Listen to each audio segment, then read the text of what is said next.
উত্তরায় বিমান দুর্ঘটনায় নিহত ২০, হাসপাতালে চিকিৎসাধীন ১৭১। তথ্য আইএসপিআরের। এনআইডি সংশোধনের আবেদন করা যাবে ৬ বার।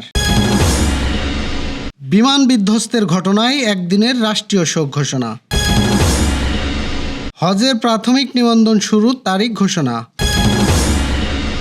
ভারতে রাজ্যসভায় শপথ নিলেন হর্ষবর্ধন সিংলা।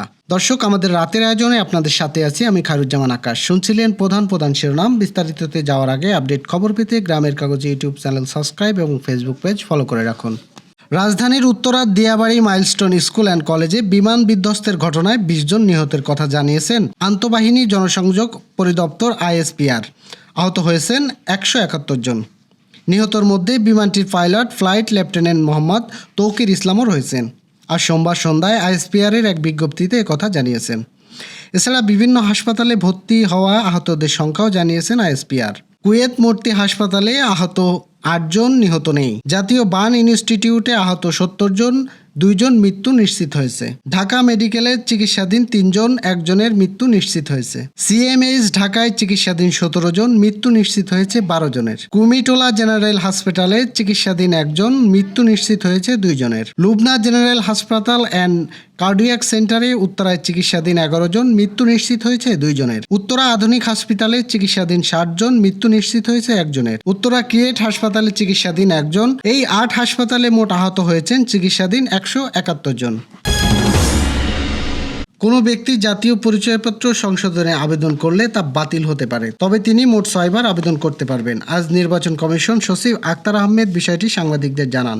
একজন ব্যক্তি কতবার সংশোধনে আবেদন করতে পারবেন এবং এমন প্রশ্নের জবাবে তিনি বলেন, ৪টা ক্যাটাগরিতে ৪ বার, তারপর সচিবের কাছে আবেদন, তারপর কমিশনের কাছে আবেদন করা যেতে পারে। তার মানে ৬ বার করা যাবে। ইসি কর্মকর্তা জানিয়েছেন, এনআইডি সংশোধন আবেদন জটিলতার কারণ অনুযায়ী 4টি ক্যাটাগরিতে ভাগ করার নিষ্পত্তি করা হয়। সেক্ষেত্রে উপজেলা কর্মকর্তা, জেলা কর্মকর্তা, আঞ্চলিক নির্বাচন কর্মকর্তা এনআইডি জিডি ক্যাটাগরিগুলো নিষ্পত্তি করেন। কোনো পর্যায়ে সিদ্ধান্ত সন্তুষ্ট না হলে আবেদনকারী পরের ধাপগুলোই অবলম্বন করতে পারেন। এনআইডি জিডির পর ইসি কমিশনের কাছে আবেদন করা যায়।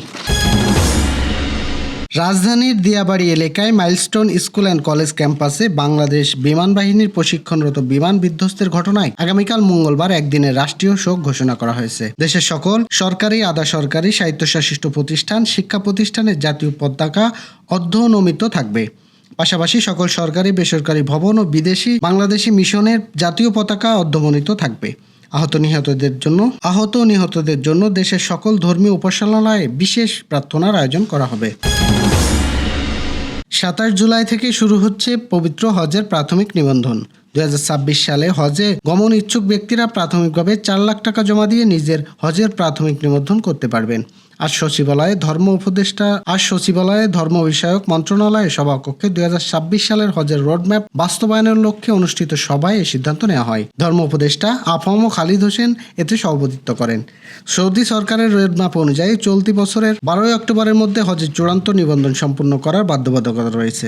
এ সময়ের মধ্যে হজযাত্রীদের প্রাথমিক নিবন্ধন ও পরবর্তী হজ প্যাকেজ মূল্য অবশিষ্ট টাকা জমা দিতে চূড়ান্ত নিবন্ধন করতে হবে। সৌদি পর্বের ব্যয়ের হিসাব ও উড়োজাহাজ ভাড়া নিম্ন সাপেক্ষে দ্রুত সময়ের মধ্যে ২০২৬ সালের হজ প্যাকেজ ঘোষণা করবে ধর্ম বিষয়ক মন্ত্রণালয়। সরকারি মাধ্যমে হজযাত্রী system, Labbaik mobile app, union digital centre, Islamic foundation বিভাগীয় ও জেলা বায়তুল মোকাররম অফিস এবং আশকোনা হজ অফিস থেকে প্রাথমিক চূড়ান্ত নিবন্ধন করতে পারবেন। তবে বেসরকারি মাধ্যমে হজ পালনে ইচ্ছুক ব্যক্তিদের অনুমোদিত হজ এজেন্সির মাধ্যমে নিবন্ধন করতে হবে। দর্শক, শেষ করব আন্তর্জাতিক সংবাদ দিয়ে।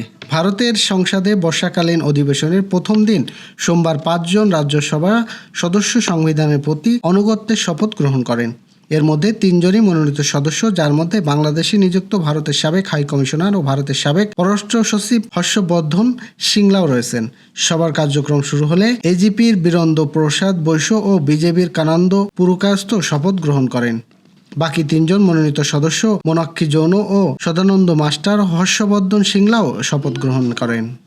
এই ছিল আজকের রাতের আয়োজন। এরপর সকাল ৮টার খবর দেখার আমন্ত্রণ জানাচ্ছি। সেই সাথে করোনা প্রতিরোধে স্বাস্থ্যবিধি মেনে চলুন, সতর্ক হন, ডেঙ্গু প্রতিরোধেও। শুভরাত্রি।